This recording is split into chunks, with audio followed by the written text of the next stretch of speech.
People still out there using the names Yahuah and Yahusha, Yahweh, all these other. Yeah, I took the time to watch more of your video today than I cared to yesterday. Well, that hurt my feelings. And you're still wrong. Okay, I'm willing to listen. Can you provide some evidence as to why I'm wrong? You're still wrong.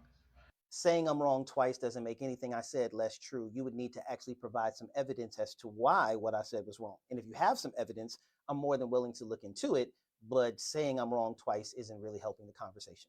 God and Jesus is made up. And who made them up? When did they make them up? And why did they make them up?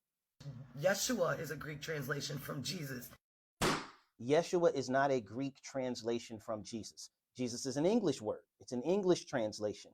Yeshua is an Aramaic name. So the name Yeshua in Greek would have been Jesus. That would have been a transliteration. Transliteration is when you take the characters from one language and convert them into the characters of another language. It does not change the meaning of a name. It just simply converts the characters into another language. In the Bible, Lucifer is quite literally known as the morning star. This is unfortunately wrong. But many people believe that Isaiah chapter 14, verses 13 through 14 is speaking of the fall of Satan, here called Lucifer. However, the context of the passage demands otherwise. So follow me here. First, the term Lucifer simply comes from the Latin and means light bearer or morning star. In the Latin, it referred to the planet Venus, which was the brightest object in the sky except for the sun and the moon. Second, it was not originally intended as a name for Satan. The Hebrew word here is Hayel, which simply means morning star. It was never intended to be a name, but due to church fathers like Tertullian and Origen associating this passage with Satan, this became the overarching interpretation. In context, Isaiah chapter 13 and 14, Isaiah is speaking prophetic judgments about the king of Babylon. The passage has absolutely nothing to do with Satan or the devil. In chapter 13, Isaiah prophesies the judgment of Babylon by the Medes. In chapter 14, the remnant of remaining exiles in Babylon begins to taunt Babylon.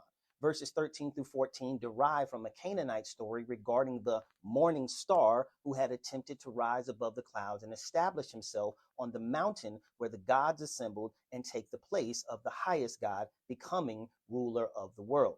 His attempts were thwarted and he was cast into the underworld. So the Israelite remnant used this story as an analogy and taunt regarding the prideful aspirations of the king of Babylon.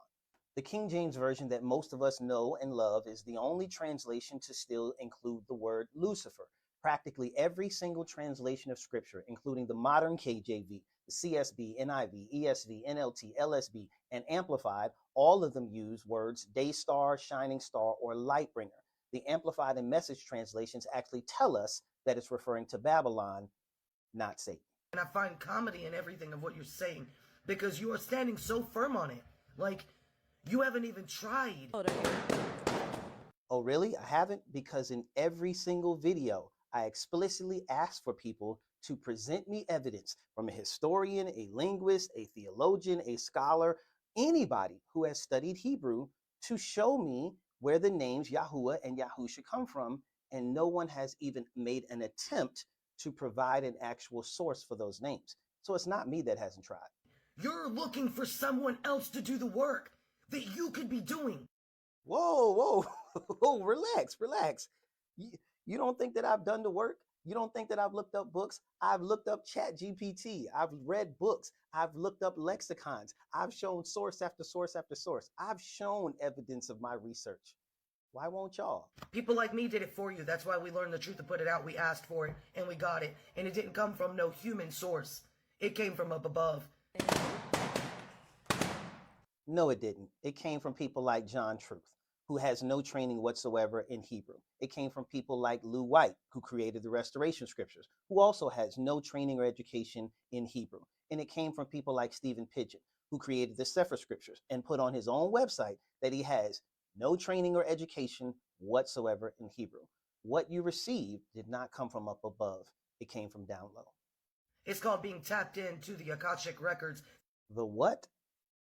I ain't even gonna front. I had to look it up, y'all, and I'll pass. Something you will never have because you're full of doubt. No doubt here. Hate and envy. But you want to sit there like you know something because you're a major in the army. or Marines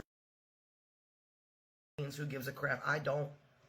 Because even my father was a Marine and knew the truth and at least accepted it. Please express my sincere gratitude to your father for his service to our nation. For everyone else, I really just made this video because I felt like it would be an excellent opportunity to relook at the passage in Isaiah that was talking about the king of Babylon, and it was never talking about Lucifer or about Satan. I have zero interest in making any more videos about Yahuah or Yahusha. We have talked about that to death. We have provided more than enough research. And in all this time, I have not found one person who has ever presented a single person who is educated in Hebrew that says that the name Yahuah or Yahusha is accurate. Chat GPT has shown you that it's not accurate. Every source on the internet has shown you that it's inaccurate. The only people pushing this name is John Truth and a bunch of people who absolutely have no training or education concerning Hebrew or Paleo Hebrew.